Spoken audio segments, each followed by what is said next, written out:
You're listening to Puma Podcast. Sometimes we get stuck on the story and the characters, but something I realized with making comics all these years is how these are just extensions of the people behind them, where Mm-hmm. you kind of get to know someone's worldview. Hi, I'm Carl Javier, CEO of Puma Podcast, and you're listening to A Better Normal, where we explore the intersections between creativity, entrepreneurship, and innovation. In this episode, we're talking to my longtime friend and sometime collaborator, Rob Cham. He's an award-winning comics artist, a visual designer. He's made things that you've probably seen if you've been walking around. They are on billboards, t-shirts, beer cans, and many other things that you can't think of. He is organizing an event called the Manila Comics Fair, and it's one of the things that we will talk to him about.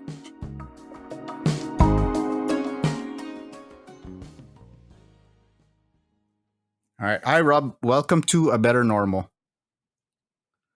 Hello, glad to be here. Hoping that is better than normal. Yeah. we If try. someone had We said that, try. if someone had said that joke before, I'm so sorry. I'm glad you went for it. No one has, so congratulations. Can you introduce yourself, like, very briefly? Okay, kind of hard. Okay, Yeah. so my name's Rob. I'm Rob Cham. I'm a comic book creator, illustrator. I'm currently working as a creative director and friend. I'm best known for my graphic novels Light and Lost, which won the National Book Award and National Children's Book Award, Reader's Choice, and I've been part of the publishing scene of comics for the last 10 years, where before that I was self-publishing. I co-edited Abangan, the Best Philippine Comics with Carl Joe. Um, we got the brightest and youngest minds of local comic scene, and a lot of them eventually went on to have their own books and flourish. I'm part of Unnamed, the Southeast Asian Comics Collective, where they kind of try to cross pollinate and connect different communities with one another from different regions here in SEA. And yeah, I love comics. I'm a huge nerd about comics. I've been honestly obsessed with it from a young age, and that's why I wanted to do it. My books are currently being adapted by Rocket Sheep Studios. I said I'm sorry. I'm trying to keep it short into an No, animated man. film, and I've worked on advertising, merchandise. I was the head of art at Linya Linya for a time, where I think I helped make it successful. Um, and I've done different things like teach web design, outsourced for advertising. I would create online movements for people to showcase their art and uh, memes of that kind. I know we were just talking about how you're sick of Manananggal, and then how I helped birth Manananggal, which is everyone drawing Manananggal during the month of May, among other things. Yeah. I would say I like reading stories. I like telling stories, and yeah, I'm not gonna go into the current comics I'm working Yeah, on. yeah. Yeah, I will keep asking. It's like I let you keep going because I want listeners who may not necessarily be familiar with you, Rob the person, to get a sense of how Mhm. wide all of it is, but also sort of Rob the artist that they've probably seen or interacted with if they've ever picked up a San Miguel beer can or driven down EDSA, right? Yeah, yeah. um, Like, yeah, go ahead. um, I had a train of thought. Oh yeah. I also do a lot of gig posters for the local music scene. I really Yeah. like supporting how I can, and you may have seen some of my stuff, I guess. And yeah, I also do like album covers, merchandise for different brands. Like last week, yeah, you're talking about San Miguel. They're getting me again for different activations. So just did something for San Miguel at Wonderland. Right, right. Yeah. Was that a mural or was that? They asked for merch. I made a bucket hat and a shirt, but they also dressed up their booth to pretty much just be my shirt Okay. design. You buy a few beers, you get a shirt, have fun. Okay, that's the one. That's the one I saw was that booth. Okay, so um, before all of this, I met you because we were literally in a booth together selling in not not terribly nice karaoke bar in Project Four. It was nice for our purposes, and it was a great chance to hang out. Which is to say that I met you when you were making slice of life comics, and it just really hit. And so I'm wondering if you're forced to reflect upon where you were there and how far the comics have taken you. Like, what do you think about that? Is it all comics? Is it the ability to use comics as a base? How are you approaching the development of your career? Yeah. So when we met, that was about 12 years ago. I was probably 21, 20. I used to make slice of life comics where I got inspired by the webcomic movement of that time, where people were doing autobio, people were putting out strips. So I did that, and that's kind of where I got some recognition. Started working for newspapers and became a comics guy, where they would get me for all sorts of um, discussions of the week. I feel like there's editorial writing, but with comics, it presents it in an interesting way. So I became kind of like a columnist for different publications. And I didn't expect my comics career to kind of spiral from there, where from there, I decided to go and try to learn about what makes writing good. And that's how we collaborated, actually, where I took something you wrote um, about funerals and wakes and death. And I also collaborated with other writers to kind of get an idea of what, like, I tried to go outside of what people work in comics or write, or people who never made a comic before, to kind of meld the two and kind of have an idea. Eventually, from different collaborations with different writers, started writing my own stuff, where I decided to get writing out completely. The interesting thing about Light and Lost around that time was me experimenting with trying to tell a longer form story and trying to tell a story without words, funnily enough, even though I was trying to focus on writing. Um, yeah. But looking on comics as self expression, a lot of it is still autobiographical, where every time I learn something new or something important to me, I kind of want to put that in a comic. Like Light was about finding my way into the world. I made it when I was still figuring out what my place in the world is. And then Lost was about my friends read into it, so they kind of know like the backstories of what these particularly meant. But Lost was about how I was dealing with this profound sadness of friends who moved away or friends moving away, like Right. losing the friends that like I held dear. So with everything I've worked on, it's kind of that, where it's trying to figure out what's the best way to share the feeling that I had. So I think that's why it hit with a lot of people, where that sucks. Yeah. I'm wondering about how I don't think you made much of an effort to try to connect with a wide audience. Like you were just doing the art that you wanted to do, but somehow you found that audience or that audience found you. Was did that ever surprise you, or does it surprise you that people may more people probably have come across your art that they have no awareness, like if they ran into you? Yeah, yeah. A lot of it is just trying to make something that I like or something that interests me. But finding an unintended audience, like I'm recently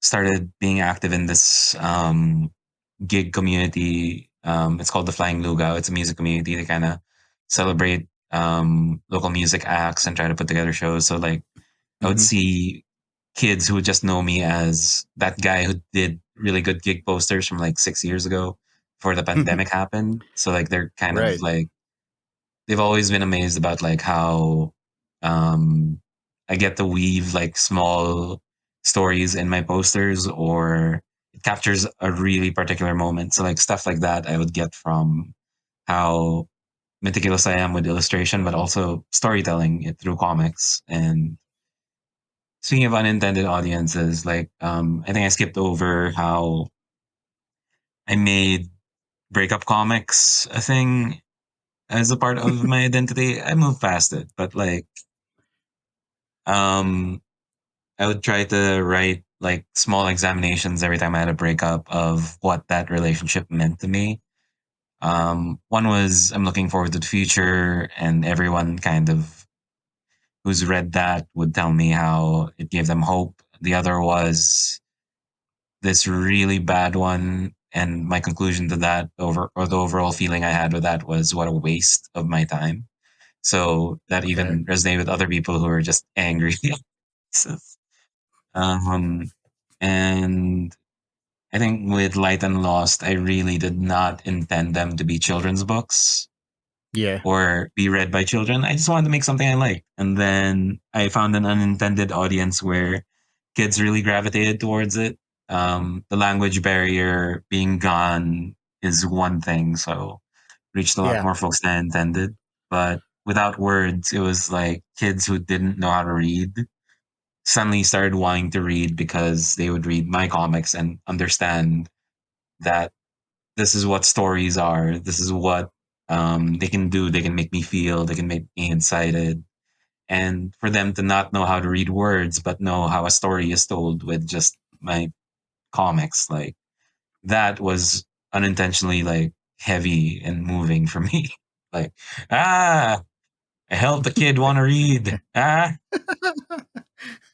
Well, do you ever think about how you shift gears or how often you shift gears from one medium to another, or does it just come naturally? I'm thinking because I want to be coming from a place of, say, the potential listener who maybe is in comics and then sees the opportunity to go into visual design, or someone who enjoys doing, single pieces of art, but then is thinking, what happens when I make a jump? To you, was it just, I love doing this thing and I love making a poster and I'll make a t-shirt? Was it was there intent in your exploration of different media? I feel like the quest for money uh, Yes, no, often this is brings where me. this is where it goes. Yeah, yeah. The quest for money often brings me interesting places. Like I remember doing a comic for a company explaining its HR materials, that kind of thing. Right. But other times I would shift gears and oh, your art would look good on a shirt, and then I said, okay. It's always a learning process that always interests me. Like right now, I'm like learning animation, for example. I think I've shown you some of the things that I'm doing, right? Where it's always gonna be rough, but I think everything that I learned before kind of informs like it still being something worth looking at or purchasing or buying or consuming. Where I have all my own sensibilities, and then that's why I feel like I can shift gears so easily where it comes from comics as a base where I feel like Mm-hmm. this is something I'm exploring when I want to open a comic school, but the idea is it teaches you so much about the disciplines of getting to write, understanding how images work and storytelling and characterization, all that. So I got to apply that to everything I've done. So like what more if I give it all this information I learned to someone young, what could they pull off with Mm-hmm. it? So I think the question was more geared towards why people should explore different things. And I would say it really is up to the kind of person you are. But for me, it's because I enjoy that dopamine high of like learning something and making something good from something I had zero knowledge from before. And also sometimes not knowing how to do it completely Right. well, right? It just allows like experimentation, or there's some beauty in the flaws um, when you don't get it right. I know like a lot of my comics, like the bulk of it is me not getting it right. Well, Yeah. I'm sure that several award giving bodies would disagree, but I feel uh, I I feel that I can resonate with that idea of exploration. Like there's a certain level of creativity that you have, and then you have a base language. And for you, I think that's visual, and you added on narrative, and that's why it makes so much sense as a comic. And that's why, even if it's a single image, you can get a sense of that. Like like when you make a gig poster, there's a story inside of that singular poster. I do appreciate that there's a real attempt at having that story. Do you think that there's like a this is gonna go like weird, like Rick Rubin esoteric, but when you start talking about there's craft in comics, and then beneath that there's like the visual language that you're using to express, and then beneath that is the emotional expressiveness. Do you believe in some kind of like underlying emotional thing that we can all tap into or use to connect with other people, or do you think that it's sort of a product of like our attempts to express ourselves? Yeah. I think it's I the know that's a latter. weird question, but go for it. Nah, like, am I allowed to swear? Yeah? No. What?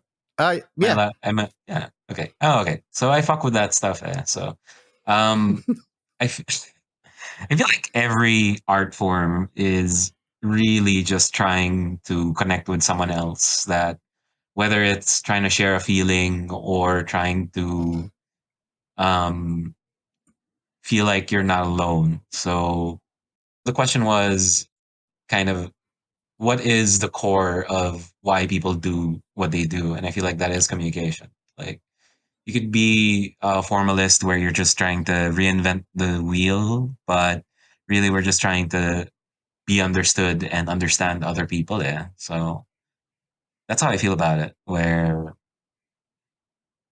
everything's storytelling in a way.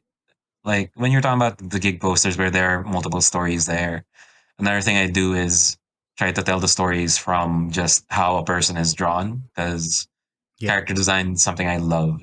And then with how someone is dressed or someone is postured, you can tell already like their whole story. Like people judge by covers, like, Yeah.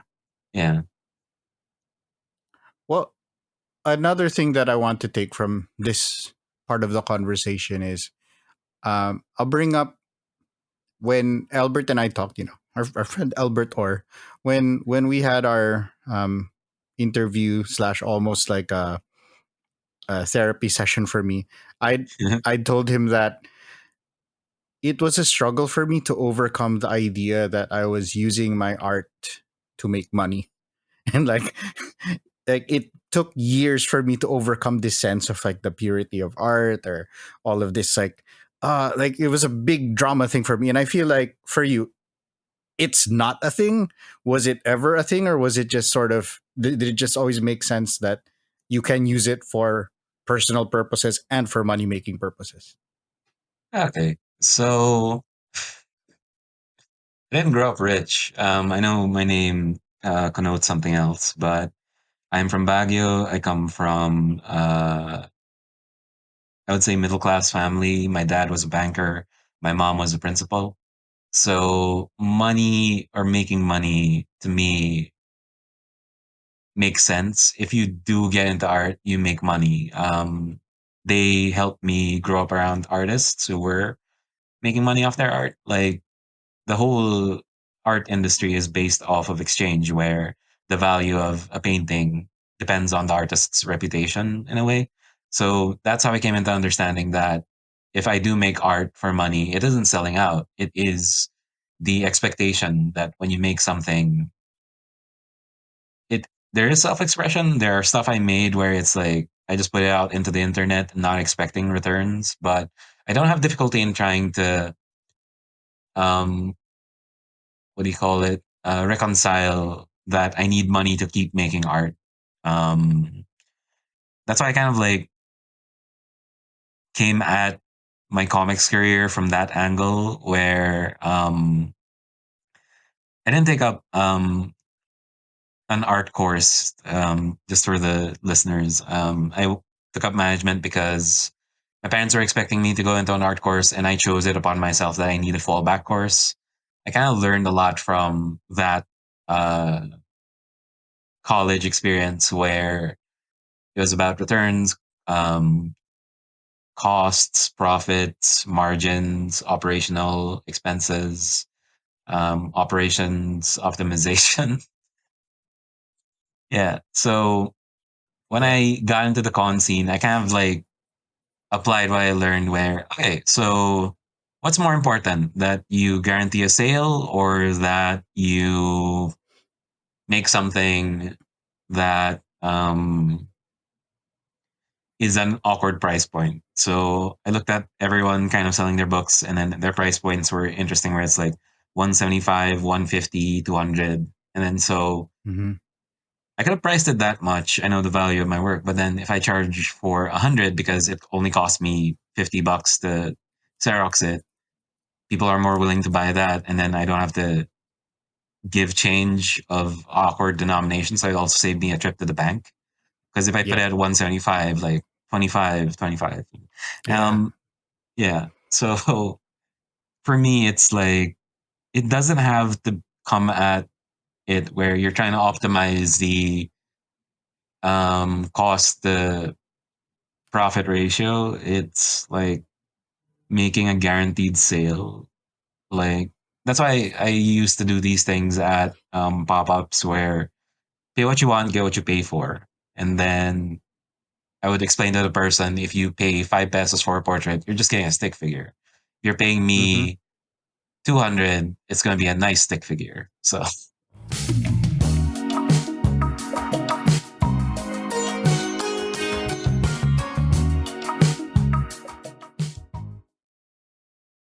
You've come at your artwork with a sense of what the value of that work is, and you've yeah. always been willing to fight for that value, whether that's a financial value or appreciation or something else. But I've I've admired that awareness of how markets work, and it does betray that business background, which brings us to this big thing that you have going and that I 100% love and want to support, which is the Manila Comics Fair. Can you give us some background on it? I mean, we've been talking about you as a creator and everything that has gone into your work. And how does all of that feed into this big effort that you're undertaking now? Okay. So I decided to start a studio for myself and my friends. We're calling it Cham. And I outlined in the year that we should focus on community building, because I feel like getting our name out there through these efforts would benefit us, but also benefit the community that I enjoy being a part of, which is the comics community, the art community, the music community. So one of the things that gave me that spark was how last year Plus 63 and Type 63, two really great like artist collectives and design studios, they put together the Manila Illustration Fair and the Type Fair PH over at Comuna. So I pitched the idea to them if they would be game to have a Manila Comics Fair. Um, I wanted to put it together because I saw what they did for their communities, where Illustration Fair was about trying to identify who is kind of the next generation of illustrators people should pay attention to, as well as giving opportunities for people who are part of the community but don't know where to start to participate. So they had workshops and talks. So I took that and kind of applied it for the comics community. So Manila Illustration Fair, I was actually also part of it, where they asked me to do a portfolio review to kind of help younger generations understand what they should put in a portfolio, how they should build a portfolio. So it was me and our friend Apple Santa Maria. Um, that said, with Manila Comics Fair, I kind of built it out where there are exhibitors, people who are invited to the table. I got a lot of local book publishers to join in, as well as invited a lot of up and coming young comic creators to be part of Manila Comics Festival, Manila Comics Fair. Ha, ha, ha. I also am putting together workshops there where I'm having a workshop to kind of help people get started with comics. It's meant for beginners, and I'm having a two talks done by the guest speakers. One is Tarantado Calvo, and I wanted it to be discussing what is what does it take to make a livelihood of comics. I'm still talking with Manix if he could be part of it. And the other person I want to talk to is Mervin from Halia Publishing. And yeah, it's just so that people have an idea of this is your comic, but what else can you make from it? Right. You can make a living off it. Yeah. Like yesterday, they just announced. Sorry, yeah, I'll get to that after Yeah. explaining Manila Comics Fair. Yeah. So Yeah, my like follow up question here is, by oh, yeah. where does the Manila Comics Fair sort of differentiate itself from the other cons and kets and fests that are already available? Okay. So one is the venue where we have Comuna, run by the lovely Miss Maya. It is a creative space in Makati. They're kind of positioning it where they hope to make it a creative hub where people can go to hang out, talk about art, talk about what they're working on. The second is I really don't want it to be a huge con or a huge convention. I feel like right now there are enough conventions around Metro Manila. That's why I called it the Manila Comics Fair. I have like plans of like taking it on as like a Baguio Comics Fair or a Cebu Comics Fair. But with those bigger conventions, I feel like there's also a con fatigue that's happening from people, whether it be from the art side or the consumer side. Con is great. It shows how much the art community has grown, that it fills out these spaces.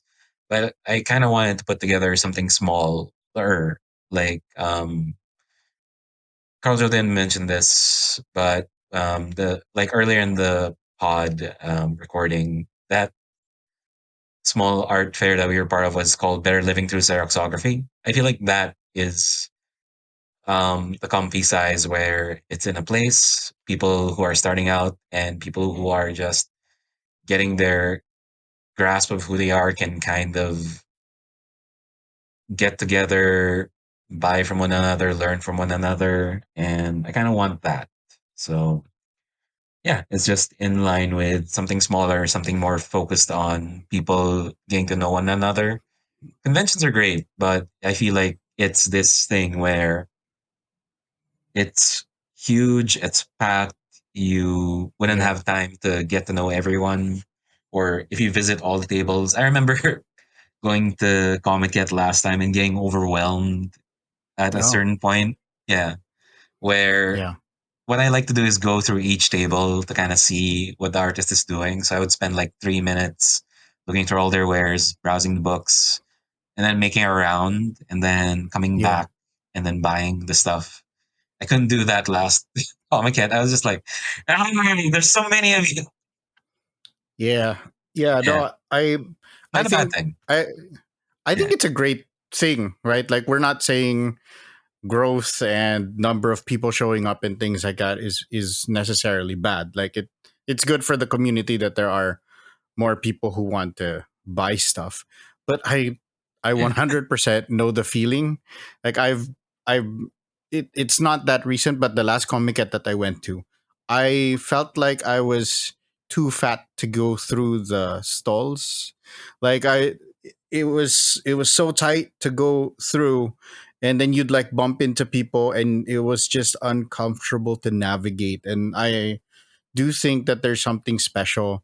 um I wind up reminiscing all the time, but this is because, you know, Rob and I have been sort of in this comics game for a long time, and in those early days, we had to share booths. Like I was sharing booths with a bunch of friends, and because we couldn't afford one booth by ourselves or something, um, and so we would have to spend 8 hours doing shifts together, manning the booth, and that's sort of how you wind up connecting with other creators and learning from them and checking out their work. And so I'm actually excited at the idea of having something smaller that will facilitate that kind of connection. Do you imagine people who've never been to a con coming to Manila Comics Fair? Yeah, I feel like it's really meant for people who want to know what's next or what's happening. I'm really trying to curate the lineup so that it's people who people know or should know, and people who are coming into the comic scene, and hopefully giving them some kind of feedback as well. Because I feel like there's that thing where seeing people buy your work and seeing people get excited about it is something that really motivates creators to keep going. So like, I really want to see that again. Yeah, and have it be a chill hangout for everyone who's interested or wants to celebrate Filipino art and comics. Yeah. What I'm also excited by is that because you have not confined yourself to the comic space, which can sometimes be insular, like I'm actually excited for visual arts, graphic design, like those kinds of people who I probably wouldn't see at a typical con. I kind of want to see what interactions look like with people who would have gone to Graphica Manila and then out of curiosity they wind up at Manila Comics Fair. Like I'm excited at the prospect of the creative exchanges that can occur. Ah, yeah. Like, one thing I'm trying to put together is a exhibit as well. We have the space there where I'm inviting 24 artists from comics and outside of comics to kind of put together one pagers that will sell as prints and as a zine, so you can buy those. So I'm trying to facilitate that. So like that's all. Yeah, that was my plan to kind of cross Yeah. pollinate. Because honestly, I feel like I benefited from how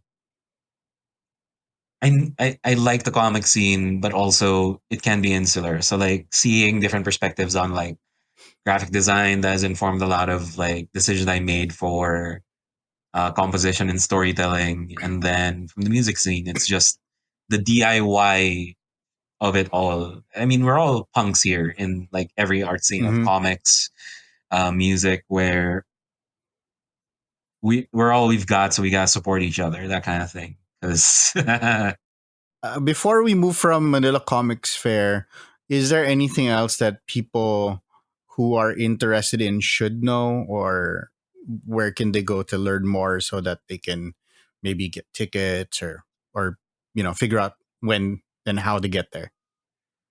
okay, so I really have to set those up. So Don't worry, I'll just drop them in, and then you have about a month. yeah, no, like securing usernames is so hard, man. Okay, so you can just search Manila Comics Fair, hashtag Manila Comics Fair 2024, and you'll find us on Facebook, Instagram, and Twitter. And then you can find the details there of who's exhibiting, where's it's happening, and reminders. I'm inviting people who I want to have premiere new work because I feel like that's also part of the spirit of Manila Comics Fair. So you'll also get to see what new comics are coming out, we'll try to give like detailed synopsis to make sure that you know what you want to buy that day. Yeah. Um, yeah. Just find us at this username. Does that work? No, it doesn't. But yeah, if you look for the hashtag, you could find us. It's Manila Comics with a C at both ends and 2024. Yeah. All right. And then just a question, because you did say like there might be portfolio review or people showing off their work.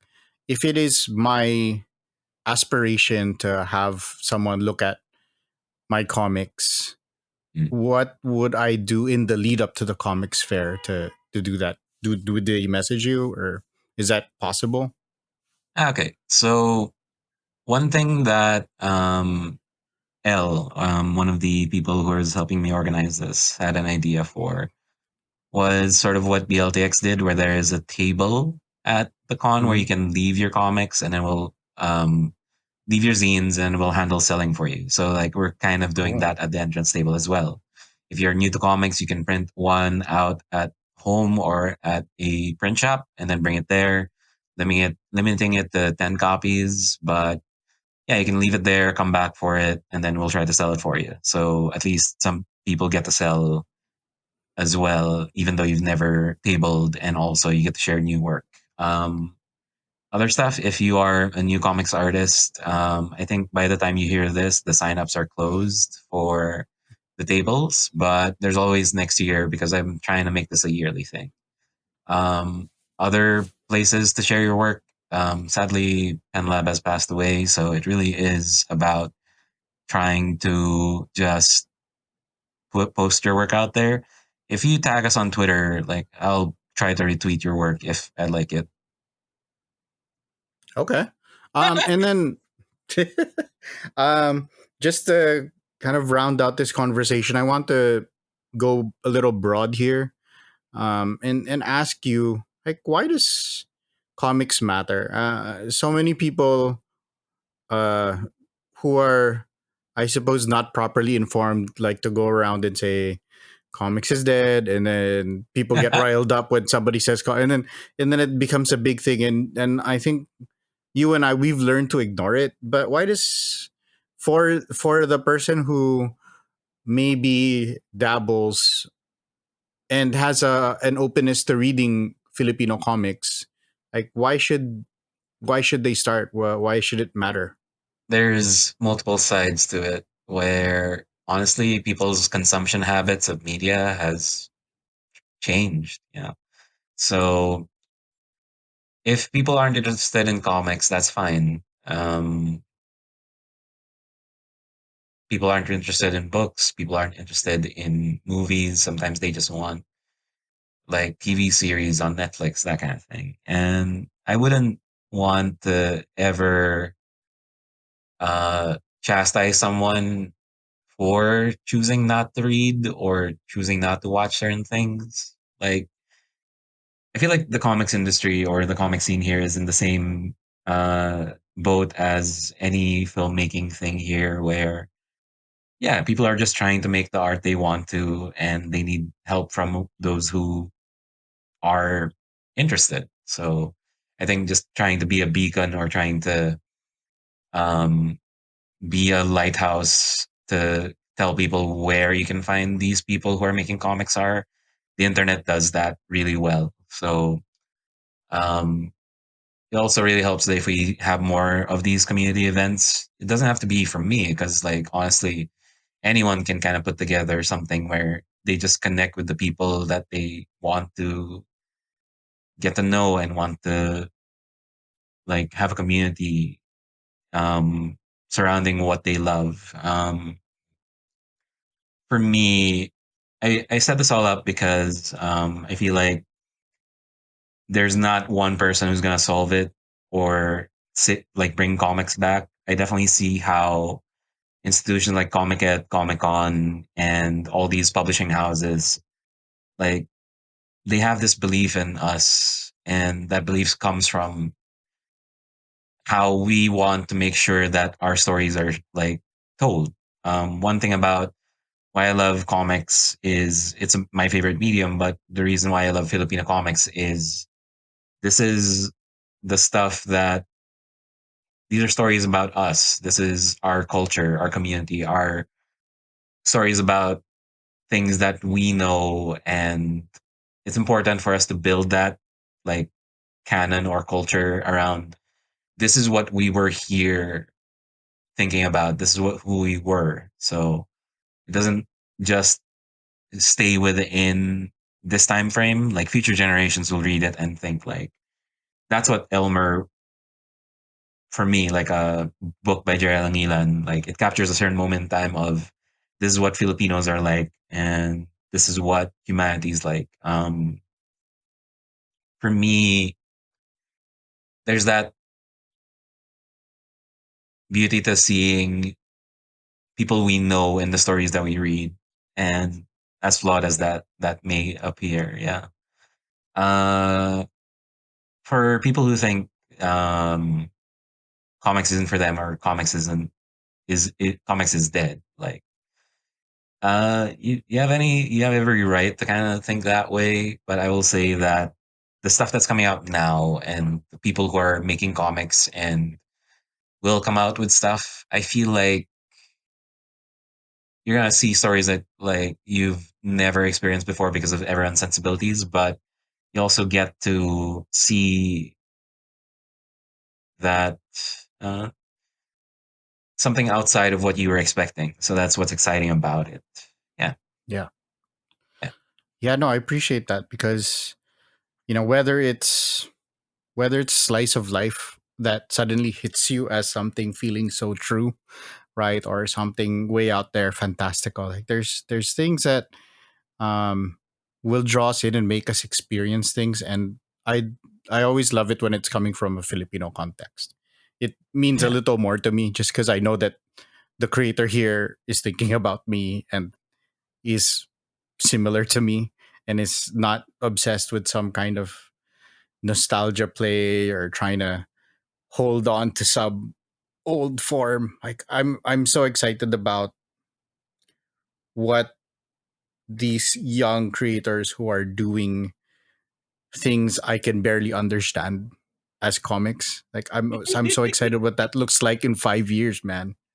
Yeah. Um yeah, so thanks. If you want to add anything, I guess usually my last question is what's the thing that you'd love to talk about that I have failed to ask you about? Does it have to do with me or does it have to do with anything in general? Any of the stuff that we've covered can be comics fair, can be you, can be like, comics in general. Okay. It's a thing I love that we didn't talk about. I love the people behind the comics that we enjoy. Yeah, yeah. Like sometimes we get stuck on the story and the characters, but something I realized with making comics all these years is how these are just extensions of the people behind them, where Hmm. you kind of get to know someone's worldview, you get to kind of get to know someone, but yeah, you don't get to see how many months they poured into a page or a sequence, what they took for granted in order to make their comics, that kind of thing. So I feel like in a big uh what's this macro view, it's like we gotta make comics, but we don't see the behind the scenes, and that's something I'm trying to change with Manila Comics Fair, where everyone kind of talks about how hard it is to make comics in a way. Yeah.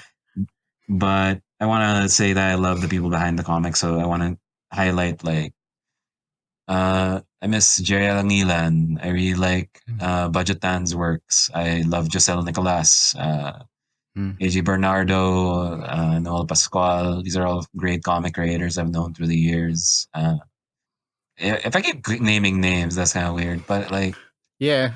I can cut yeah, you off if you like, yeah, but I'll just, yeah, you know, yeah, I'll resonate with that and just say Yeah. sitting with you dudes, like all these people that you've named, like getting to spend time with these people and all of the great comics people we have is just a different kind of experience. And I hope that you and all the other organizers continue to create events and community so that people can keep doing this. So thank you, Rob, and we look forward to the Manila Comics Fair. Yeah. Thank you for having me.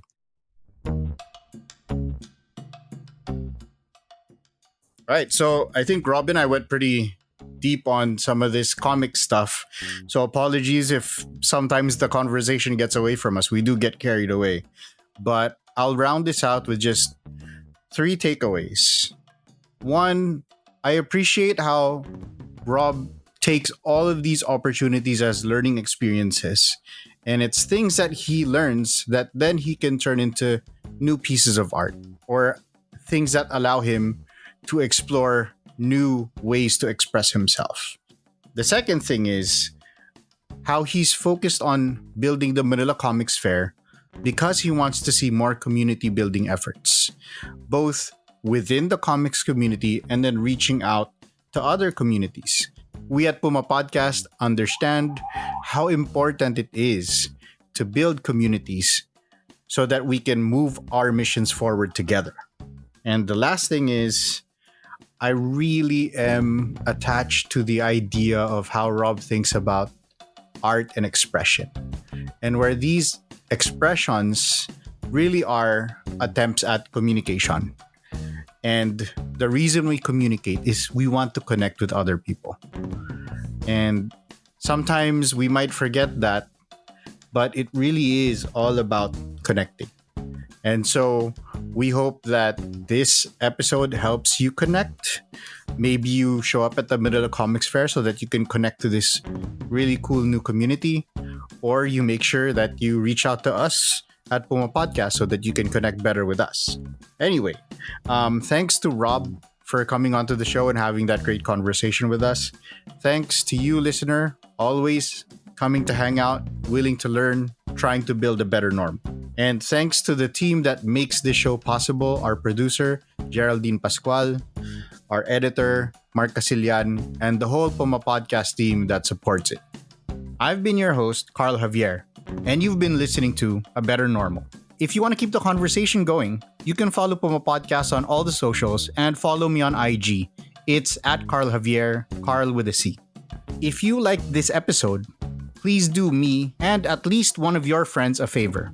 Tell a friend about this episode and this podcast so we can build a community of people making a better normal.